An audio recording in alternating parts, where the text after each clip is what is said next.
important to understand what the 5G is doing and what they say it's doing. We're told on the IEEE beamforming document that this technology cooked your eyes like eggs in World War II.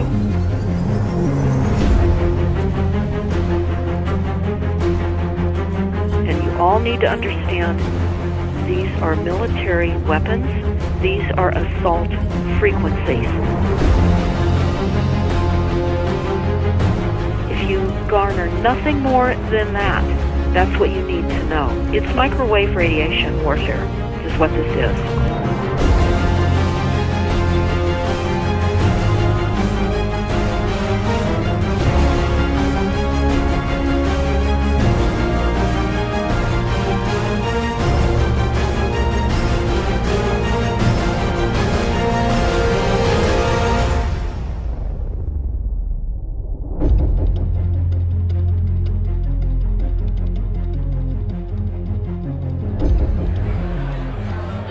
Ladies and gentlemen, please join me in welcoming to the National Press Club Federal Communications Commission Chairman Tom Wheeler.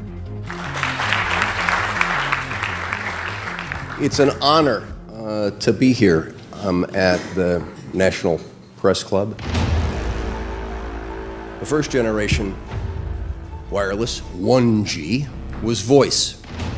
The second generation, 2G, allowed both talk and text. The third generation, 3G, the internet, in a limited way. And today's technology, 4G, completed that digital migration. But if anyone tells you that they know the details of what 5G is going to become, run the other way. This video is brought to you by the number 5 and the letter G. And pretty soon, everything else will be too. I have to tell people 5G is a killer. I'm Mark Steele. Anybody who hasn't heard me, I'm a weapons systems head-up display expert, one of the leading experts in the world. I've actually brought cover in relation to this, and the reason I became an expert was to invent them. What I'm going to say to you today, do not believe a single word I say. Not one. I want you to do your own research. You'll find it's absolutely terrifying. You got your body card? Aye. Oh, good lad. Right, because I can talk to that. This 5G roll-up is a weapon system. I've got a letter and was sent to the government because I know about weapon systems more than anything other. In Britain, in a place in the north of England called Gateshead, a scientist there called Mark Steele has been very publicly and actively warning people about the effects of LED streetlights, which he says in Gateshead are emitting now 5G. Right, what's the crack? Hey, lads. I'm just having a word with these Gateshead council workers about replacing these transmitters on these lights that are causing harm and assaulting the community. This is an existential threat to the economy, to the environment and humanity. If these transmitters are everywhere, then everyone's at risk, surely.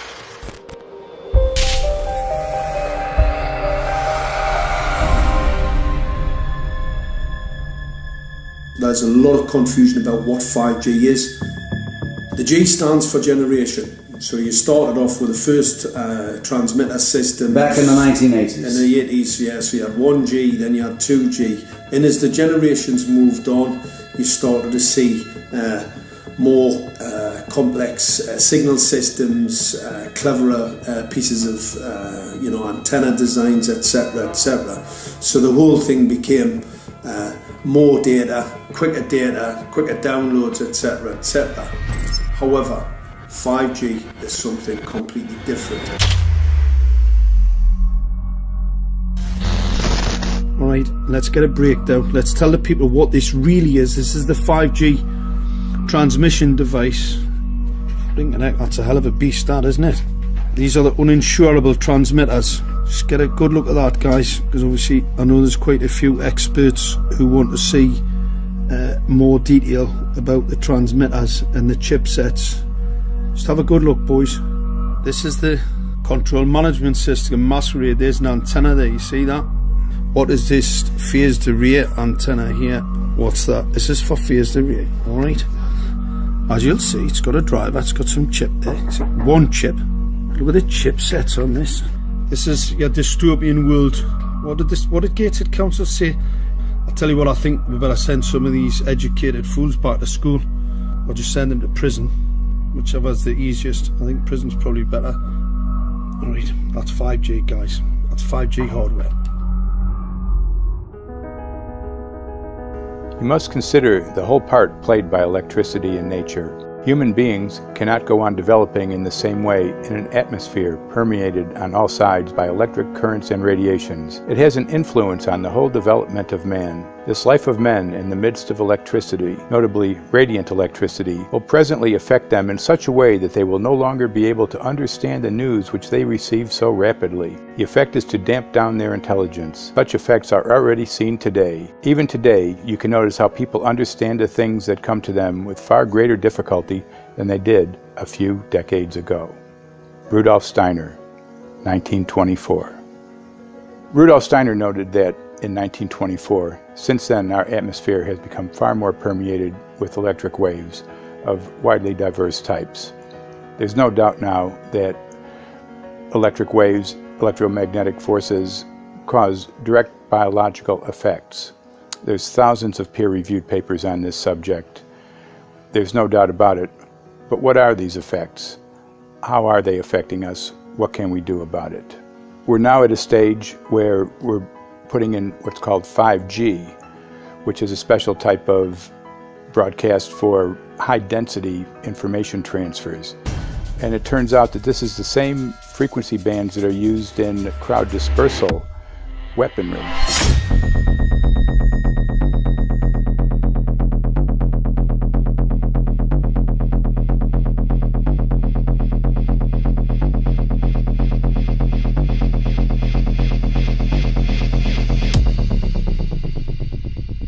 5G, first and foremost, is densification. So it's significantly more transmitters in close proximity to a human, and it is also a sophisticated, illegal, unlawful transmitter. What I mean by that is it is a high gain dielectric lens antenna, and what that allows 5G transmitters to do is to 3D map its environment in your home. The 868 megahertz frequency is specific for battlefield interrogation systems, so sub-gigahertz. It allows the signal to travel through concrete brickwork with ease, and it can actually data gather. It is a target acquiring system. Phased array is basically radar off the battlefield. It is extremely good at identifying targets and being able to lock onto targets. And not only that, it can specifically target you as an individual. So any judge sitting on an interesting case, let's say, any lawyer, any barrister, anybody doing any work that is potentially controversial, your life could be at threat. So the antenna design that you currently have on top of these LED street lights, masquerading as a control management system, it basically battlefield interrogation equipment. The first phased array unit was actually called Mammoth, used by the Germans during the Second World War to identify Allied aircraft. Obviously things have moved on significantly since then.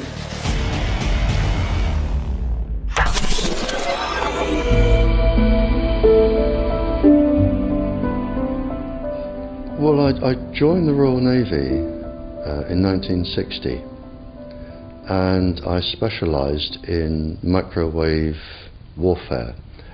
Radar, obviously, which uses microwave, but they don't just teach you radar, they teach you all about microwaves and other uses.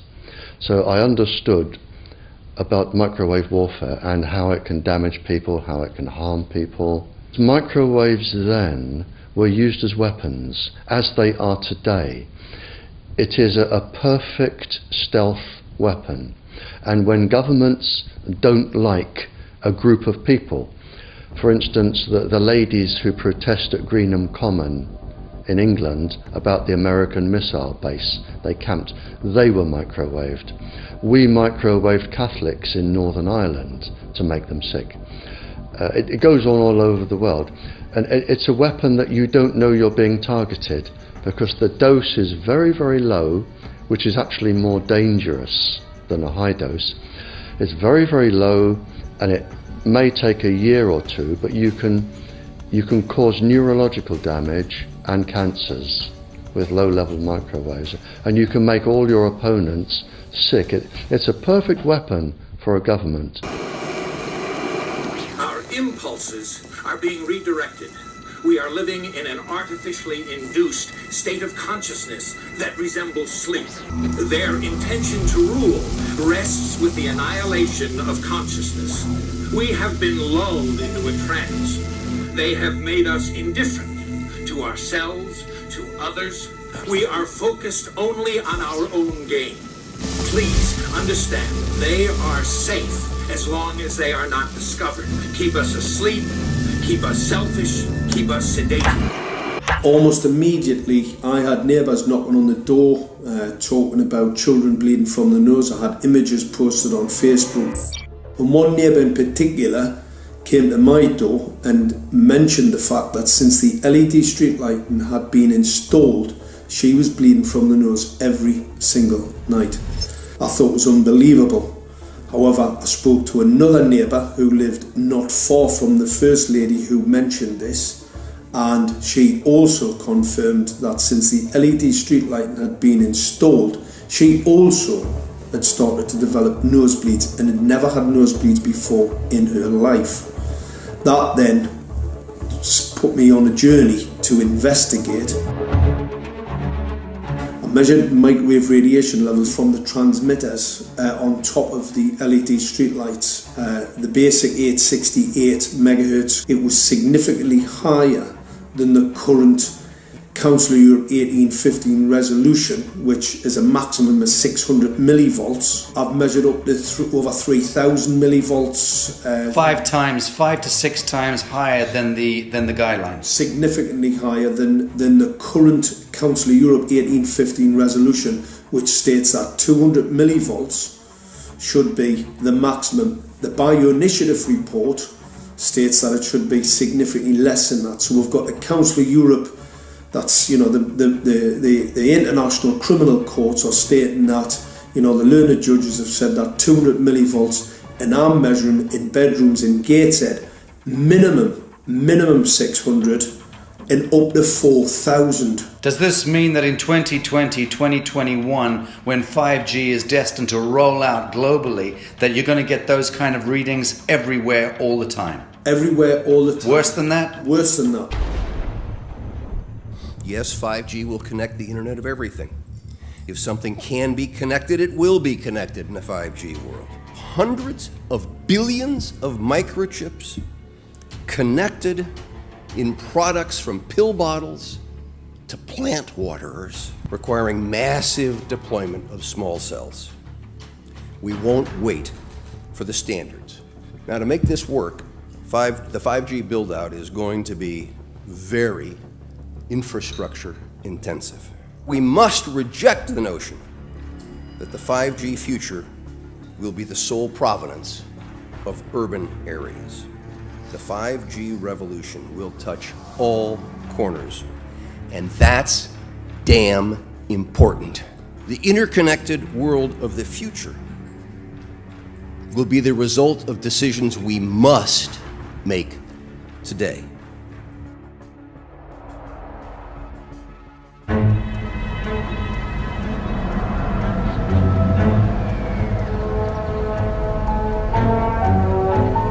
The main issue before us today is Senate Bill 637 and Senate Bill 894, the former by Senator Hugh and the latter by Senator Knopf. We're going to invite the first four witnesses in support of the legislation, and that would be John Jones with Sprint, David Lewis and Andy Emerson with AT&T, Neil Krevda with Verizon, and Frank Iacovetti Jr. with T-Mobile. So be straight with me. Is it true? It could be. No, well, very few cases. There was an unfortunate incident out in Iowa. Look, gentlemen, practice these words in front of the mirror. Although we are constantly exploring the subject, currently, there is no direct evidence that links cell phone usage to brain cancer.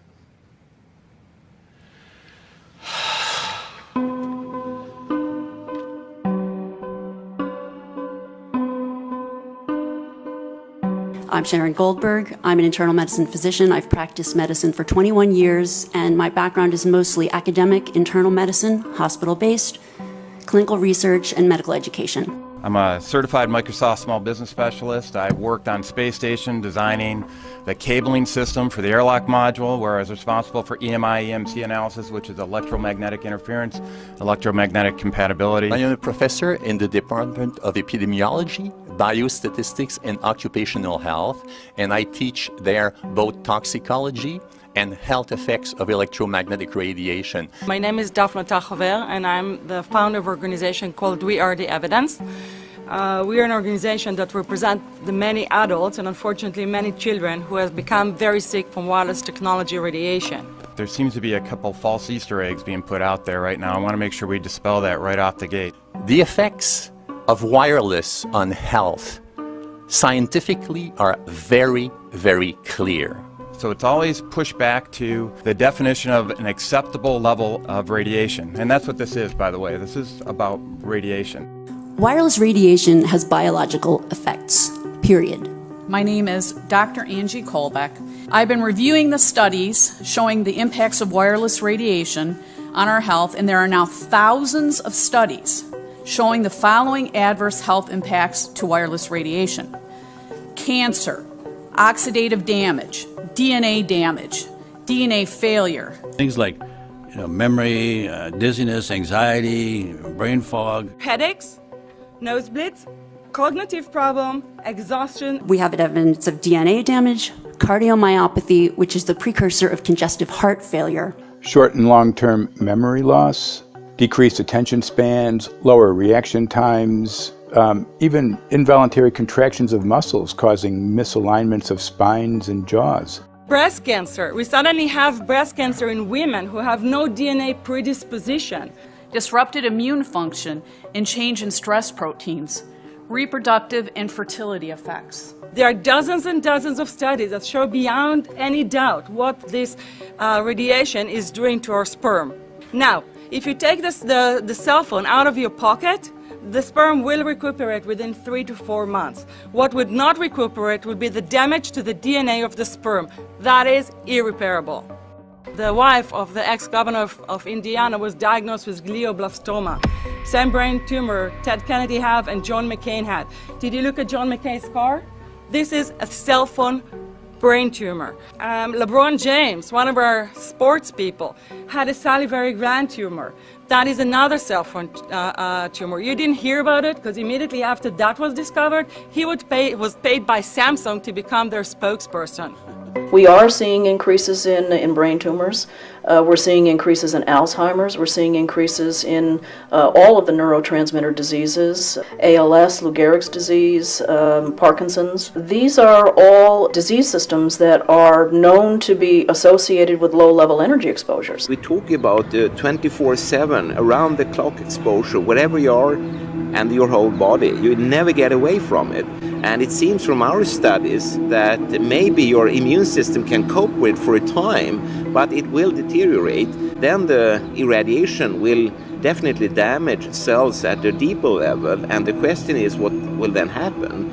These are out of peer-reviewed papers, so these are not just hypochondriacs thinking that they're doing it. We're having real problems with this. This is no longer a subject for debate when you look at PubMed and the peer-reviewed literature. These effects are seen in all life forms: plants, animals, insects, microbes. So 5G is not a conversation about whether or not these biological effects exist. They clearly do. There is scientifically evidence that is so strong that you can be certain that the standards used by the FCC to manage health effects are wrong. We need to start measuring how much radiation are people being exposed to. before we roll out 5G, there are 4 kinds of electromagnetic fields that we know are harmful to human health. So radio frequency radiation, magnetic fields, dirty electricity, and electric fields, okay?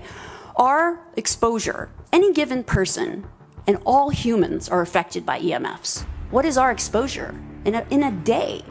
It's not one cell phone. It's cell phones, it's multiple wireless networks, it's smart meters, it's cell towers. It's this sandwich, and it all adds up. The data we're going to look at are all published science, testing results, or public standards. At the bottom end of the radiation scale of what's called power density, or signal strength, is the minimum level at which cell phones will work, which was found to be 0.2 billionths of a microwatt per centimeter squared. Pine needles were found to age prematurely at 0.000027. At short-term exposures of 0.05, children aged 8 to 17 experienced headache, irritation, concentration difficulties, and behavioral problems. 0.1 is the biobiology or building biology guideline for extreme concern. 1.0 produced sperm DNA fragmentation and a decrease in sperm viability in vitro. Also at 1.0, the science shows the following bodily effects can occur: headaches, dizziness, fatigue, insomnia, chest pain, difficulty breathing, and indigestion. 2.5 saw altered calcium metabolism in heart muscle cells. 4.0, changes in the hippocampus affecting brain memory and learning. And at 6.0, DNA damage in cells. So, where are smart meters on this list? Electrical Power Institute in December 2010 measured a single Itron smart meter with pulses up to 7.93 microwatts per centimeter squared. Our own testing indicated approximately 8.0 with 1 meter.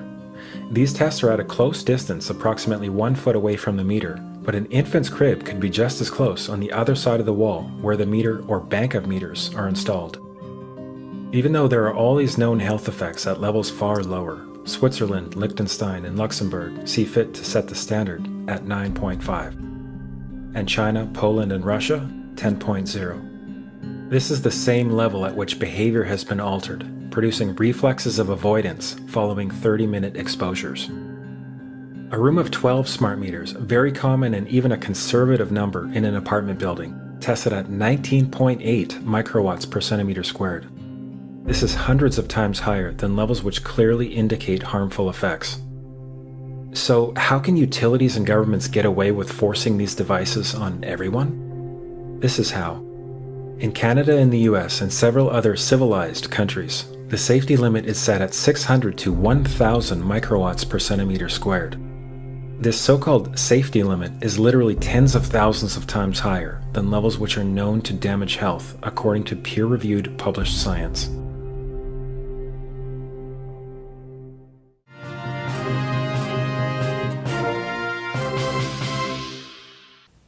Faster, better, more reliable internet.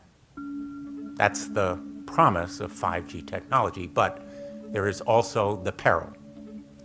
Health hazards associated with radio frequency that is higher also and requires more transmitters and antennas. And the stark, simple fact is the health hazards are unknown and unstudied. And that is a sign of neglect and disregard on the part of the Federal Communications Commission that seems unacceptable. There have been no answers so far. The FCC basically has said everything's fine, but in order to reach a conclusion about the health and safety of this new technology, we need facts. Mr. Chairman, thank you for having this hearing. 5G, as you well know, also uses higher frequency waves that don't travel as far and will rely on a network of hundreds of thousands, potentially millions of small cell sites. And the question then is, are there any health implications, any public safety implications to those additional sites that are likely to be located close to homes, schools, workplaces, and closer to the ground, correct? Correct, Senator. Yes. So my question for you, particularly Mr. Gillen and Mr. Perry, how much money has the industry committed to supporting additional independent research? I stress independent research. Is that independent research ongoing? Has any been completed? Where can consumers look for it? And we're talking about research on the biological effects of this new technology. Thank you, Senator. I think, thank you for your focus on the issue. Safety is paramount, and as you alluded to, we rely on the expert agencies, we rely on the findings of the FDA and others as to the requirements to keep all of us safe. There are no industry-backed studies, to my knowledge right now. Happy to visit with you as to what opportunities you think there needs to be more studies, and we're always for more science. We also rely on what the scientists tell us. So essentially, the answer to my question, how much money? Zero. I can certainly follow up with you, Senator. To my knowledge, there's no active studies being backed by industry today. Anybody else know of industry commitments to back research, fund it, support it, to ascertain scientifically the health effect? No, I'm not aware of any. So there really is no research ongoing. We're kind of flying blind here, so far as health and safety is concerned. Thank you, Mr. Chairman.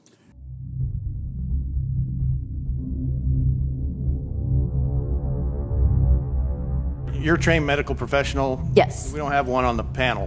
What are we to make of the American Cancer Society, for example, telling us there's no evidence of harmful product? Many of these organizations have conflicts of interest.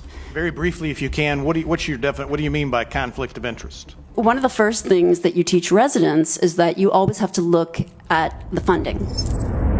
There's a tremendous amount of sponsored research by people who are hired to do studies to find no effect. And that's plagued this field in a number of countries. The radio frequency radiation work that we did was supported by Motorola. The relationship was really very cordial and very stress-free, but only up until we started generating data.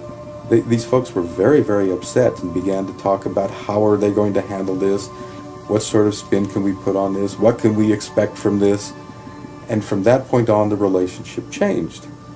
What we saw was that Motorola began to exert more and more control over the work, telling us what to do, telling us how to write abstracts, what to say in the abstracts, what to say in the papers, how to do the work. No, don't do this. Yes, do it this way. This was unacceptable. I had completed our study of DNA damage, and I submitted the final report to Motorola. They simply weren't willing to accept my interpretation of my study, my evaluation of my study, my knowledge of science at that point, and tried to urge me not to publish the study. Did you hear about people coming to you as far as having complaints about illness? We were made aware of health complaints following installation of smart meters, and we wanted to verify this using our field work. So I measured the field of about 30 different people while they stood 1 foot in front of the smart meter, and in every single case, the human energy field was obliterated as they stood in front of the smart meter. So in our first slides, what we see is normal cells, and the structure of the cells is intact and sound. This is what we would expect from a normal sample. So after 2 minutes of exposure in front of the smart meter at about 1 foot away, we see a totally different story. Sample 1, you can see a lot of degradation in the cells. The cell walls have been broken, and you see changes in the cells which are called mycoplasma. It shows a mutation to the cell. In the second sample, we see a different type of degradation to the cell membranes. You can see a corrugation here. This is called bottle cap formation, and it's known that this occurs due to oxidation or exposure to free radicals. So this third subject, when we did her sample, she had to be pulled away from the meter after 45 seconds because she complained about an increasingly severe headache. And here you see a phenomenon called rouleau, where the red blood cells are stacking up, which makes it very difficult for the blood to deliver oxygen to the tissues as they would be their normal function. Every single one of these is a degradation. Every single one of these shows a trauma to the blood cells, and that came from something, and the only variable was the smart meter. The good news in all this is the patient and the blood can return to normal once they have been removed from the influences of these stressors.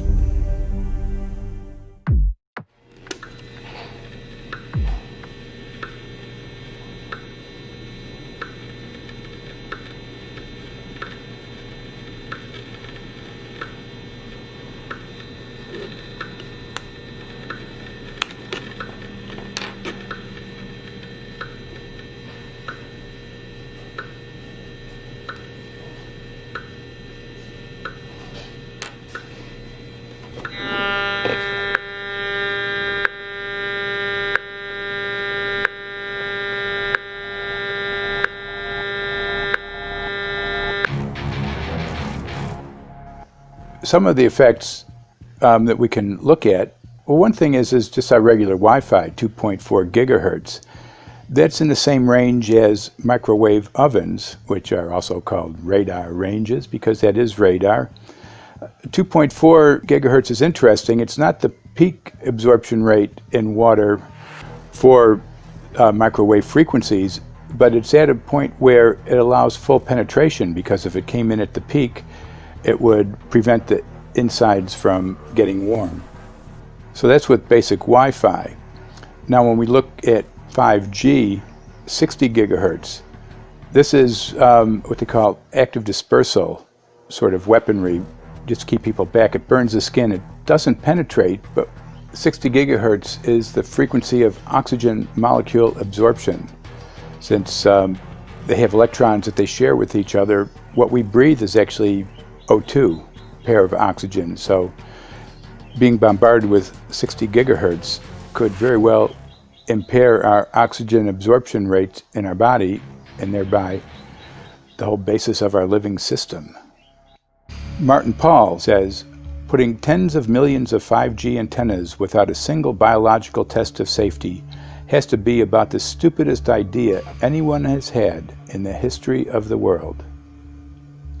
So assessing all this, we have experts in various fields: military EMF weaponry, biological effects on humans, firefighters that are getting cognitive impairment by being there in them, countries that are banning these sort of technologies around schools because of the impairment to cognitive.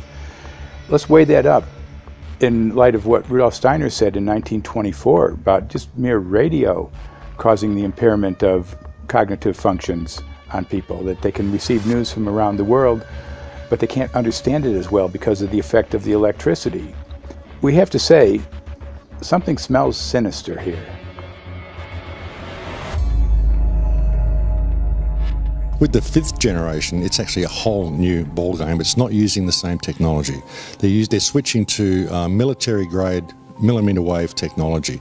And when you look at this technology, I mean, if you go and look at DARPA reports, come and look at some of the patents that the United States military has put out on what they can do with psychological weapons, all sorts of things, crowd control, active denial, anything you can think of, this is what they can do with 5G. So any type of military application you can think of which has an electromagnetic base, they can do with 5G. And they're putting this out blanket across the population.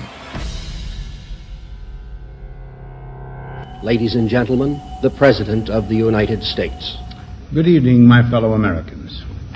In the councils of government, we must guard against the acquisition of unwarranted influence, whether sought or unsought, by the military-industrial complex. The potential for the disastrous rise of misplaced power exists and will persist. We must never let the weight of this combination endanger our liberties or democratic processes.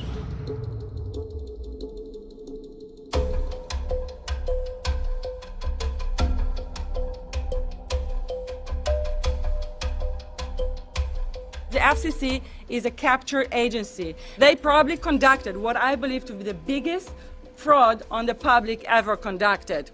The FCC has been described by Harvard University's Center for Ethics writer Norman Alster as the most captured agency in D.C., acting more as an industry cheerleader than a regulator. This is especially true today with 5G, where there are serious safety concerns and potentially misleading information coming from the FCC. For example, the previous chairman of the FCC is Tom Wheeler. He was the head of the Wireless Lobby Association for 14 years. Now remember, Obama told us there would be no lobbyists in his administration, so he took the biggest lobby and put him as a head of the FCC. And that's damn important.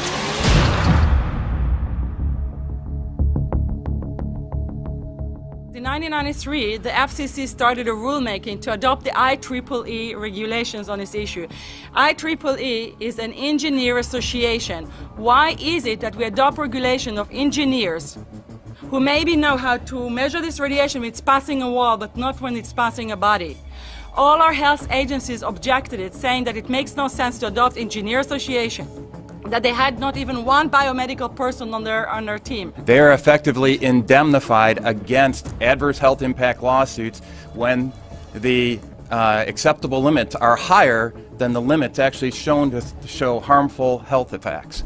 The FCC guidelines were developed for short-term exposures, 6 minutes, 30 minutes, depending on it's a phone or an outdoor exposure. And they have absolutely no connection to the biological effects that have been very clearly summarized in the Bio Initiative. So as you can see, there's a number of individuals in this room today that have serious concerns about this as regards to their health. If one of your companies decides to put one of these small cells up at a pole that's within, say, 50 feet of one of their houses, what recourse do they have to say, is there a way to move it somewhere else? There's language in the bill so that the authority can require the applicant to come forth with certification of compliance with the FCC's rules related to radio frequency emission. Remember that denial of request or denial of permit request that you can put in? It's going to point back to the acceptable levels as determined by the FCC, not the EPA or not the CDC, the ones who usually take care of health concerns, but by the FCC, which is staffed by former members of the telecommunication industry. That's the fox guarding the henhouse. It's a fact that most insurance companies will not indemnify against EMF effects.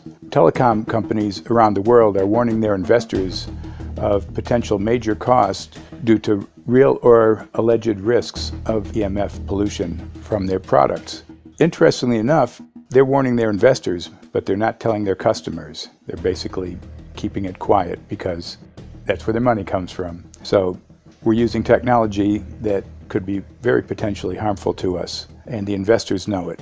But their only worry is that they might lose money, not that our health might be affected. First of all, I think what you should really think about is why is it that they're not insured? It's not that they chose to be self-insured. They're actually rejected by the insurance company from being insured because they understand the risk.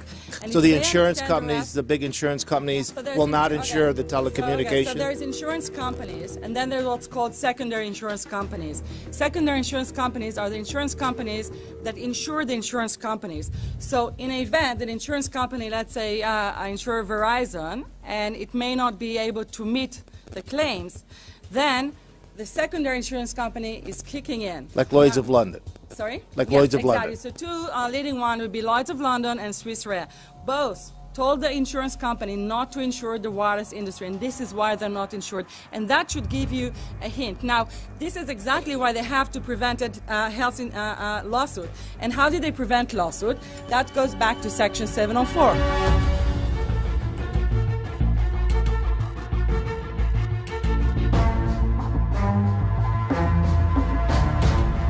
Section 704 was passed in 1996. This is how our rights in regards to health were taken away by the wireless industry. What this legislation did, it gave the power to regulate the health effects of wireless technology to the FCC. FCC is a spectrum auctioning agency. It's not a health agency. They don't even have one biomedical person on their team. And then the other thing that Section 704 did, It actually took the power from the states to regulate location of cell towers based on health. And what does it mean? It means that if they want to put a cell tower in front of your home, you cannot go to a city council and say, hey, stop, I don't want it. I just heard in a lecture that there are 10,000 studies proving that it's harmful. I don't want it. My child is sick. They would tell you, stop. You're not allowed to mention this in the city council because Section 704 says that if you will, and if the application will be rejected, the city will be sued, can be sued by the wireless industry.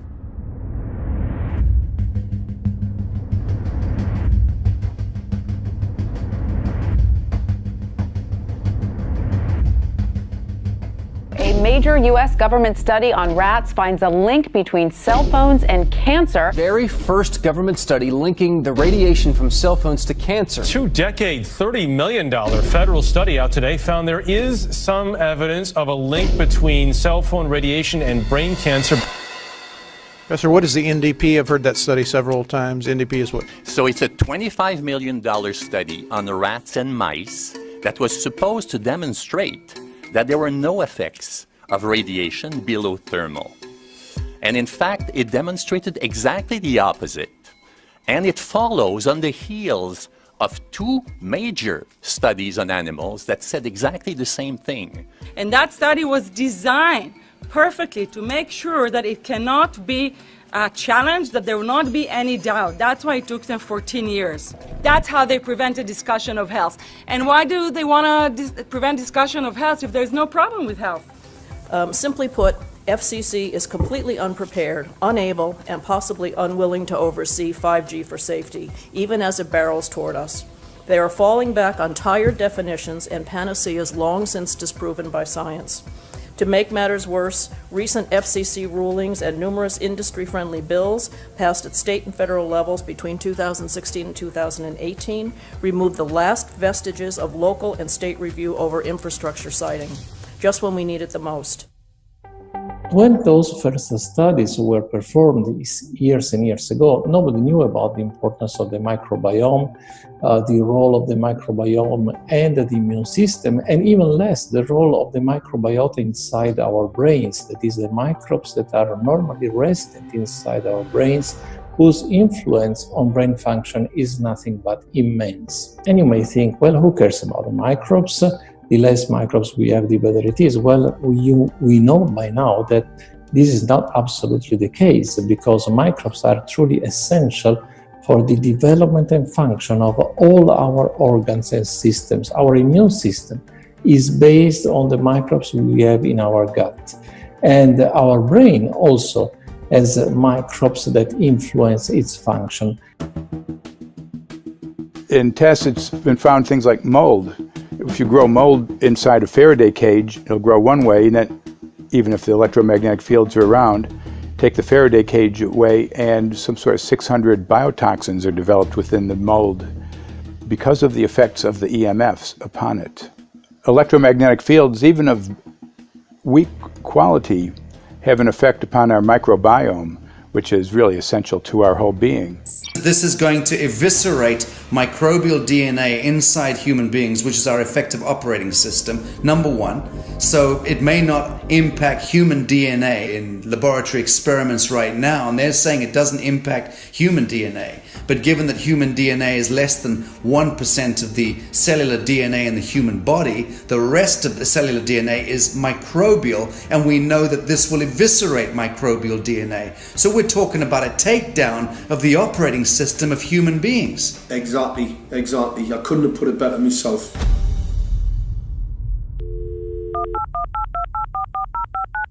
John Brandt. Morning, Mr. Brandt. Wow, this is Amanda from Virginia. Hi, how are you? Hi, I've been trying to get a hold of you for months now. You guys are covering up chemtrails. No, we are not covering it. We have no reason to cover up chemtrails. Of course, you have every reason to cover it up. Every reason. It's called losing your job. What reasons would that be? Oh, well, you personally, you would lose your job if you were to reveal anything to me, and it's probably unsafe for you to even be speaking about this, considering the types of individuals you work for. It's not unsafe. It is unsafe. There's no problem with us talking on. You're a citizen. You're making a complaint. Oh, Lord, have mercy on myself. It's a complaint in an area that we don't have authority to regulate.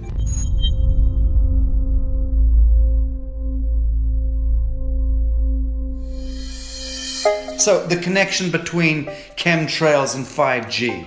It's all interconnected. The metallized particulates that would allow the 5G phased array, so basically the radar that would allow it to be able to identify you, so it can watch you, it can identify you in your own home 24 hours a day, 7 days a week.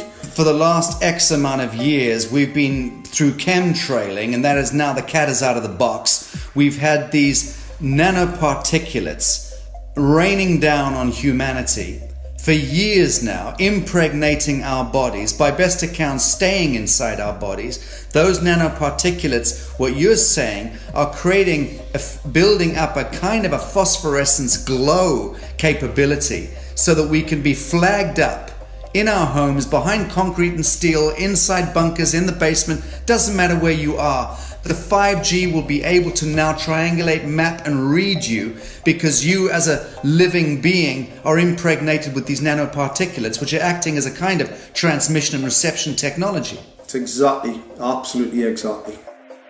You have to consider that DNA also works as a fractal antenna, which is able to send and receive and also to process signals under the form of radio frequencies. Well, then there is no doubt that artificial radio frequencies, such as those of cell towers, and in particular these new types of towers that have a much higher density of signals, they may somehow interfere with the ability of DNA to retain and transmit biological signals. So this is one level of danger that very few biologists are aware of.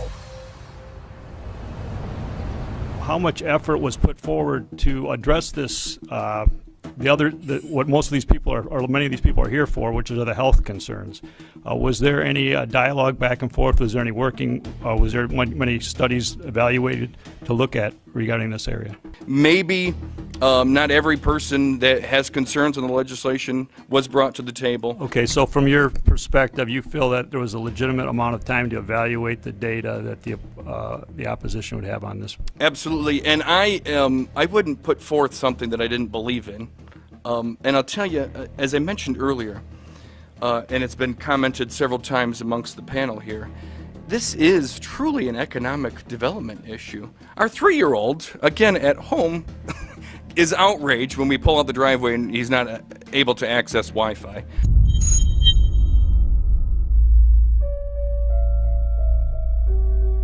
I think anyone who puts Wi-Fi into a school should be locked up for the rest of their life.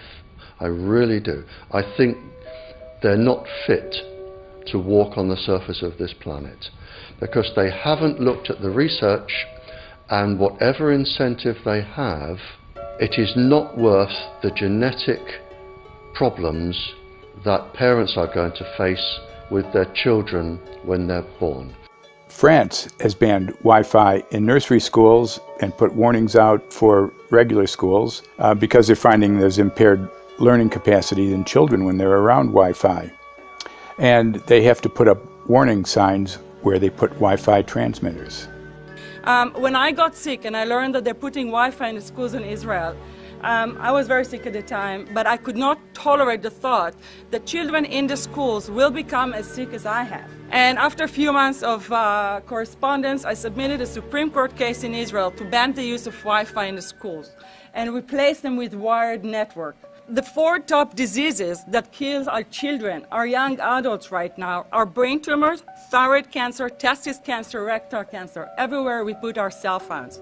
And a lot of our children are sick and they're being misdiagnosed and mistreated because the wireless industry has put billions and billions of dollars in the past 30 years to mislead the public as to the health effects and keep the public uninformed.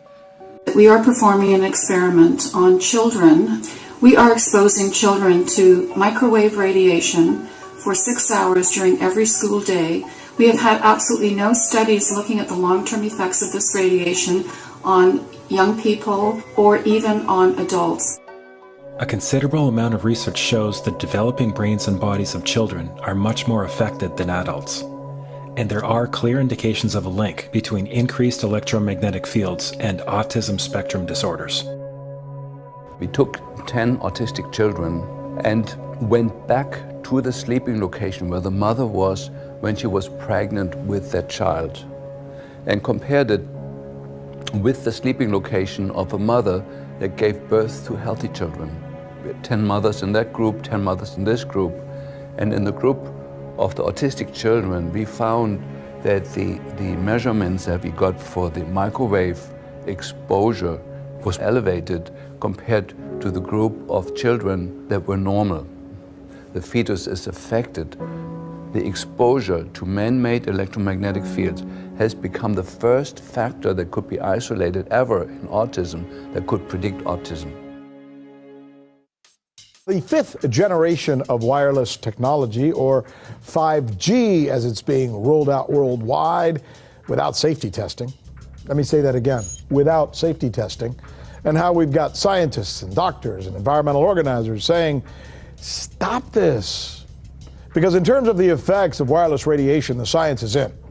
Wireless radiation can lead to cancerous heart tumors, brain tumors, DNA damage. Wireless radiation is linked to infertility, to autism, Alzheimer's, and more. And guess what? All the effects that I just listed, those are some of the effects that are known according to the technology that's being seen today. First of all, you have to know that we know that the other EMFs that we're exposed to are already known to be health risks. And basically that 5G, because of the frequency that's going to be used and because of the extraordinarily high pulsation levels that will be used, is a much bigger threat to our health than the things that we already have, which are very substantial threats to our health. We're not just talking about the intensity. We're talking about the frequency and the very high level of pulsations. There's a huge literature which shows that pulsed EMFs, EMFs that pulse up and down very rapidly, are in most cases much more biologically active than our non-pulsed EMFs. Every single wireless communication device communicates via pulsations, but the industry completely ignores this issue. The problem with 5G is that they're planning to put out tens of millions of these antennae all over the place without doing one single biological safety test. Are you implying possibly that we, the consumers, are the guinea pigs since they haven't really done tests to see the effects in a smaller setting? I mean, that's not an implication, it's a statement. We are, yes. Cancer is not the main concern that I have. I'm really concerned about sperm count and about effects on pregnancy. How many of you know that 1 in 6 American couples is unable to have a child when they want to? How many of you know that last year the birth rate in this country dropped the most that it ever has in recent history, 3% in a single year? People look at the sperm, and people use cell phones, and the sperm, usually sperm swim, and they swim straight. But if you expose them to radio frequency, mobile phone waves, they swim in a circle. Studies have been done here in Australia, taking sperm from healthy men. And one test tube gets exposed to cell phone radiation, and one test tube is not exposed to mobile phone radiation. And then the results are evaluated. And this is a measure of vitality. We measure how well the sperm swim. This is a measure of motility. This is a measure of mitochondrial DNA damage. They have 3 times as much damage on their DNA if they have been exposed to mobile phone radiation.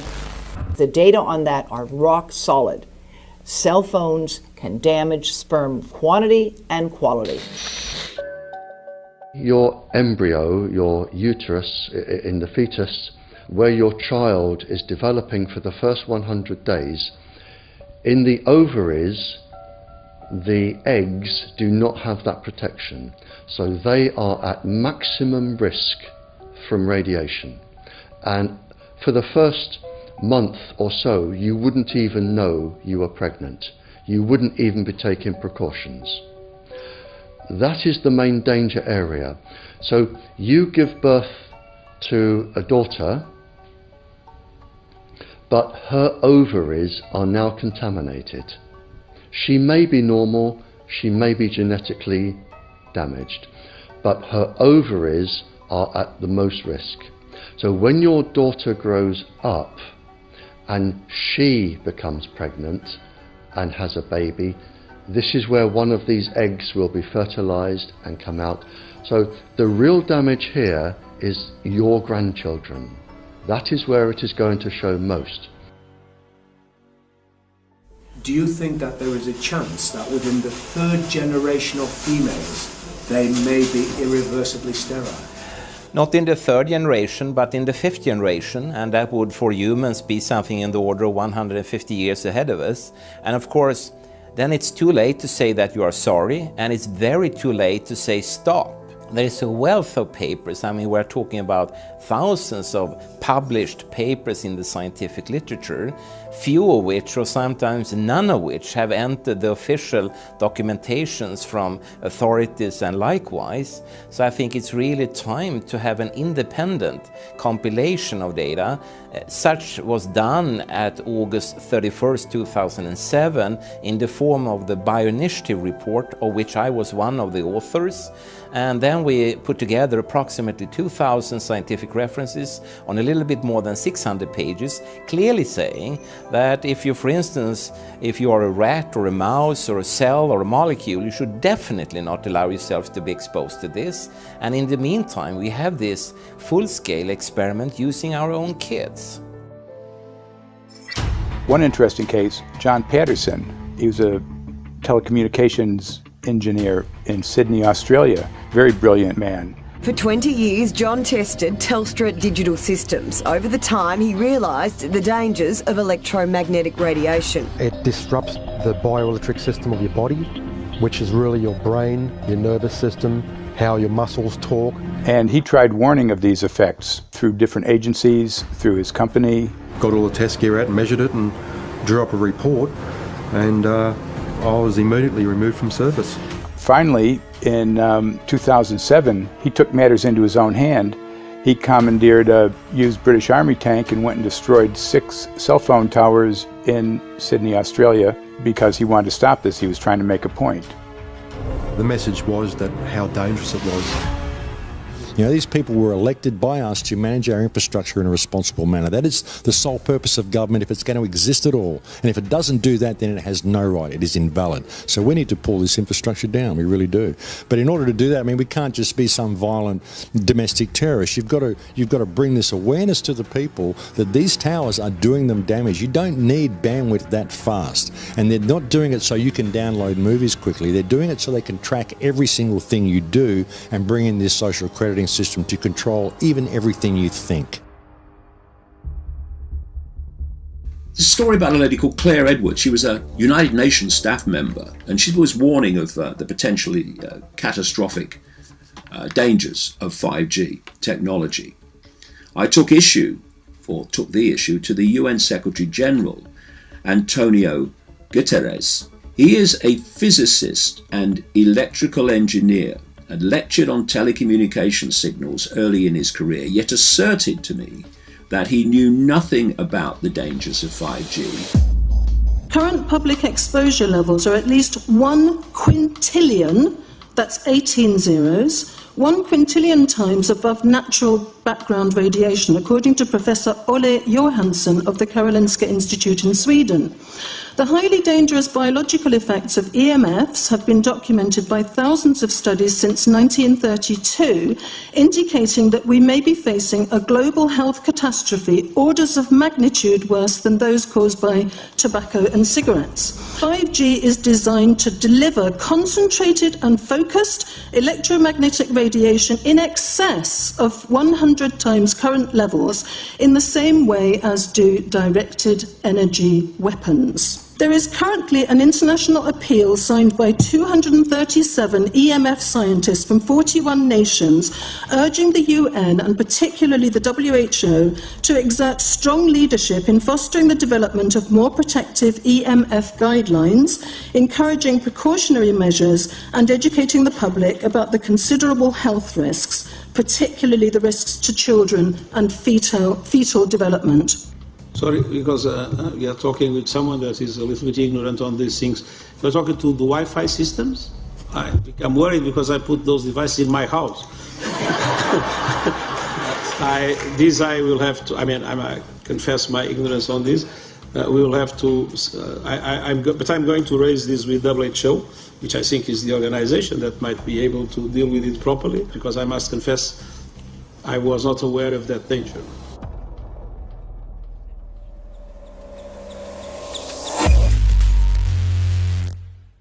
In 1996, when the Telecommunications Act was passed, in it was a provision essentially that kept local officials from addressing health issue concerns when approving or not approving a cell tower. So that's correct. But then something new is happening. We've talked a lot about it on the Solari report, thanks to Jason Bowden-Smith and his website EMF Warriors. But this is new. This is very, very new. So you're basically, sending out an appeal on something that in one sense hasn't happened yet. This is not just an incremental change. This is a big step up. It's a sea change. An onslaught's not an improper word. It's a bombardment. So instead of a cell tower 1 mile or 2 miles from you and you still have cell phone service, we're going to have antennas every block, and some poor soul is going to have one mounted to a utility pole maybe less than 20 meters from their home. So this kind of, invasive bombardment with this many antennas, just in 1 square mile, if you do the math, 1 per block and 16 blocks per mile, that's about 250 antennas per square mile. The millimeter wave is untested. Former FCC Chairman Tom Wheeler openly said that they don't plan to test. We won't wait for the standards. And then our appeal also addresses the fact that there's a plan to roll out 5G through satellites in low Earth orbit. So 20,000 satellites, which will cover every square foot of the planet with a 5G signal. 6, 5, 4, 3, 2,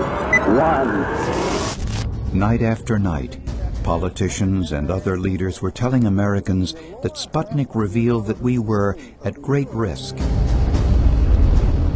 Not just our pride, but our security is at stake.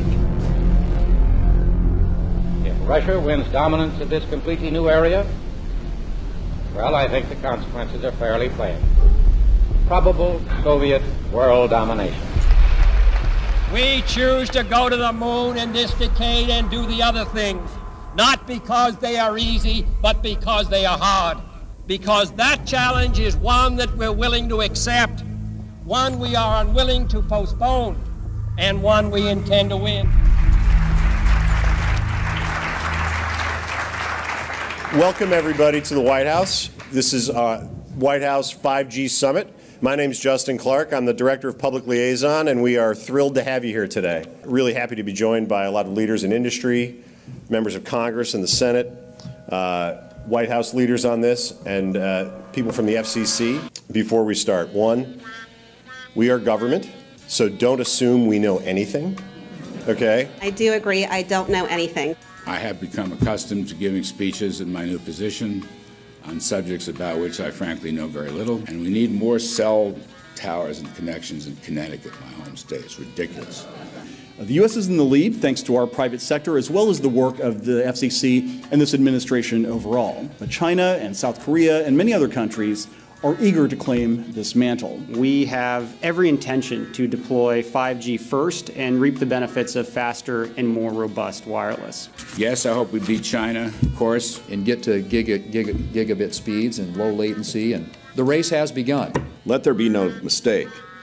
The race to 5G is a sprint. Winning the global race to 5G, it's a national priority. We must bear in mind the national security implications of winning the race on 5G. Today we're talking about the importance of being first in 5G, continued commitment to putting America first in the race to 5G. We're calling it America First, 5G First. Well, our strategy is called the 5G Fast Plan, a plan to facilitate America's superiority in 5G technology. Connected devices for health applications, which I love, has the capacity to make people healthier, as I understand it, a lot of medical applications. Industry is not asking the government for money to build 5G networks. They're asking us to cut the red tape that surrounds infrastructure deployment. We cannot let today's red tape strangle the 5G future. The red tape slows and sometimes stops the building of densified network facilities necessary for 5G. As we continue our efforts to keep government out of the way so that America can continue its leadership for America to win the race to 5G. One path is the government regulatory path. The other path is the private enterprise free market, gales of creative destruction, Schumpeter path. You ever heard that? Gales of creative destruction? It just means let it rip. The new replaces the old. With 5G, we're on the cusp of another era of American innovation. It means an even more connected world for everyone around us, unlocking the potential of the Internet of Things to become safer, healthier, and more sustainable for our future. You know, sometimes, look, we all believe in the 10th Amendment, but sometimes you have to override it.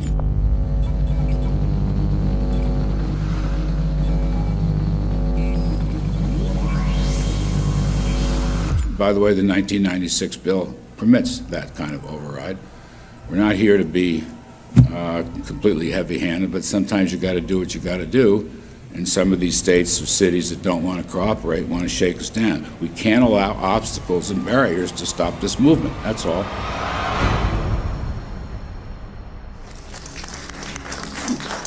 And this happened in Canada. I mean, there were some activists I was working with up there that said, well, you know, we won a victory. We got the Public Utilities Commission to allow us to opt out. And I said, boy, that's divide and conquer. They just got rid of the people that were raising hell.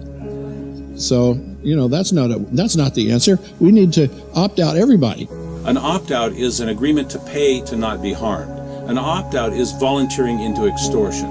An opt-out says that if I don't pay you, you have the right to harm me. So that doesn't work. This is a mandate. This is being pushed down your throat by a company that is not responsive, by a government that is not responsible, and it's being done in a collusion that's designed to undermine the individual rights of individual people in communities across the country and around the world. The Minister for the Environment has a duty. His duty is primarily to ensure that there is cleaner, better, healthier environment for people in this country. It's a simple duty. He also has a responsibility in regard to science and innovation to make sure that that happens.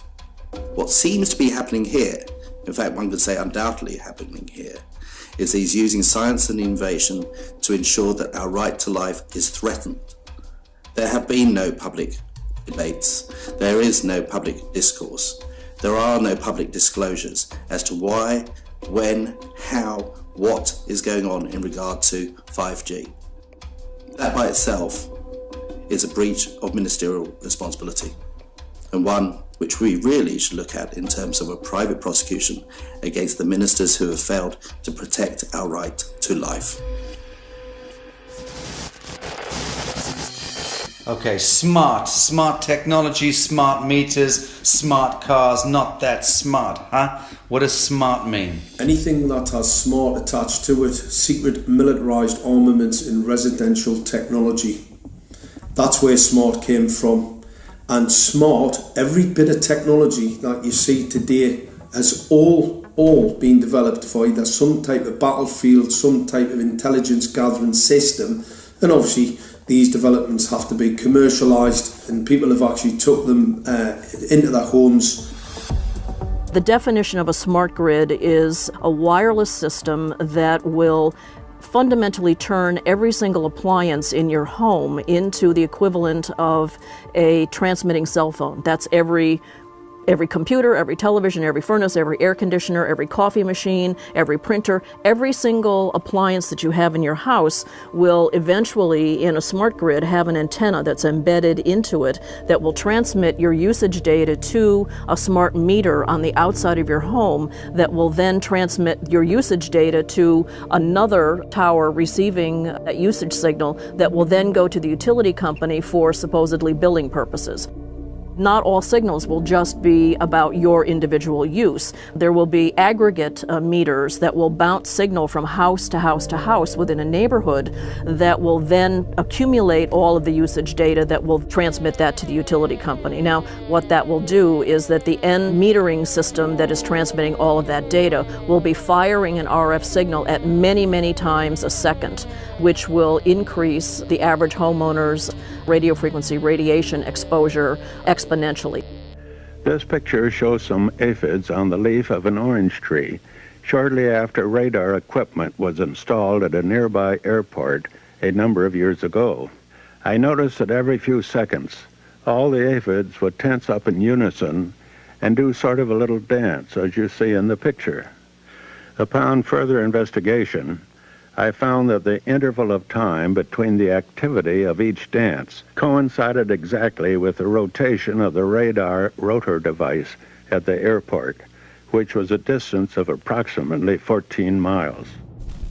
The antenna arrays create this steerable beam, which helps concentrate the energy. The beams get pointed at the user.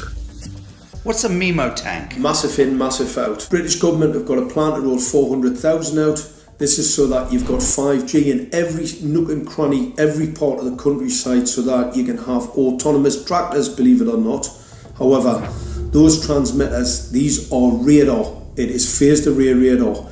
Though that radar signal sweeping the countryside will kill every pollinator, every biological structure, it will sterilise livestock, it will kill the ground, consequently land won't have a value, obviously farmers will die, the community will be under attack. The community will be under attack. If we can't produce food, if we kill all the pollinators, we're in serious trouble. The takeaway is that 5G, the $1 trillion rollout of 5G by our friendly local government, is definitely a weapon system masquerading as a modern efficiency technology. It most certainly is. And what I put it down to, it's economic terrorism. There is no value, nil, in killing off your population, in destroying your ability to grow food, to kill all your pollinators. They may have a nice financial number on a piece of paper, but in reality, dementia, diabetes, all the things that are currently crippling the NHS, a burden on the country, illness, mental health issues, the focus of that cause can be identified and has been identified in the science. The science is proven. The epidemiological data that we're seeing on the street is now substantiating that science. The DNA inside you, the mitochondrial DNA, you can trace unchanged to your mother, her mother, her mother, right the way back to the beginning of the human race in Africa, the Stone Age. It is unchanged, the mitochondria, and that is being unchanged in your children. Which means if you damage it, your child could be genetically damaged, then her child, and her child, and her child, forever. You are condemning the future generations of every single child. There is, however, a light at the end of the tunnel, or there is some ray of hope. Thanks to the principles of biological quantum entanglement that we have learned how to exploit in the field of biology and medicine, now we can transfer the information from the microbial DNA to the human DNA. And in so doing, we can train, so to speak, the microbes to withstand whatever extreme condition they are exposed to, including this new technology. And then we can train them to transfer this resilience of theirs to our DNA. So let's say that there are good reasons to be worried about the introduction of these new technologies, but fortunately, since the knowledge in the field of quantum biology, in the field of microbiome medicine is advancing as fast as potentially harmful technology, then we can exploit this knowledge to protect ourselves from any real potential or perceived danger from these new technologies. I've met with molecular and cellular biologists, with blood microscopists, with weapons development experts, frontline activists and researchers, and all the stories I'm hearing from these experts and pundits leads to the same thing. 5G is almost certainly the end game. It is an extinction event brought into our homes, into our classrooms, onto the high street, into the very cells and DNA in our human bodies.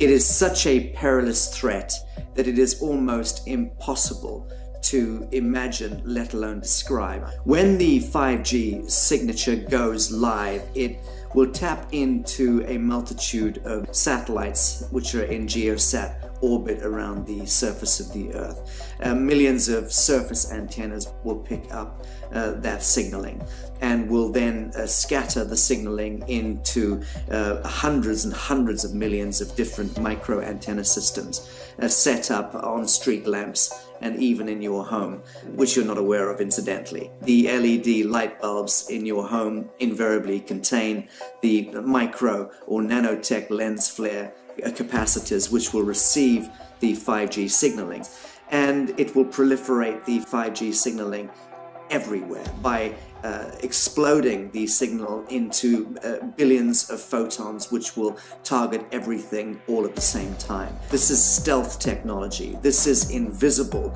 science. But what it means in simple terms is that you will be flagged up, visible, trackable inside your own home. Anywhere you move on the surface of the Earth, they will have a lock and load tracking capability over you. You will be visible to invisible masters, each one of us, all the time.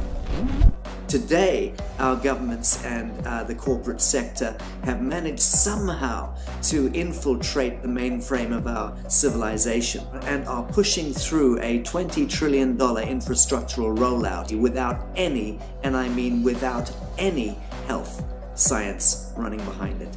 There have been no tests. Your government and your health authorities are either in collusion on this matter of genocide and ecocide, or they're just damned stupid, and I would suggest it is the latter. Shame on the technologists and the electricians who are furthering this technology in our homes, in our offices, in our streets. Shame on the legislators and the parliamentarians and the troglodytes and bureaucrats that proliferate our society today. Shame on that echelon for putting their signatures to contracts which allow the fast tracking of this technology into our homes and onto our high streets. Shame on the parliamentarians and international leadership whose wet ink signatures and seals of office are sanctioning and permissioning the rollout of something which is arguably the greatest threat to humankind. Shame on each one of us who now fail to get up out of our homes, walk out of our front doors, and challenge every so-called authority who dares to violate our bodies, our homes, and our future generations.